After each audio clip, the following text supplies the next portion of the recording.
Xin kính chào quý vị và các bạn. Hiện bây giờ tôi đang có mặt ở nhà thờ giáo xứ Quỷ Nhất.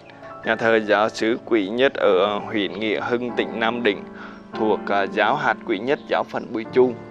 Chúng ta cùng chiêm ngắm vẻ đẹp kiến trúc của ngôi thánh đường cũng như vùng đất ở đây nhé.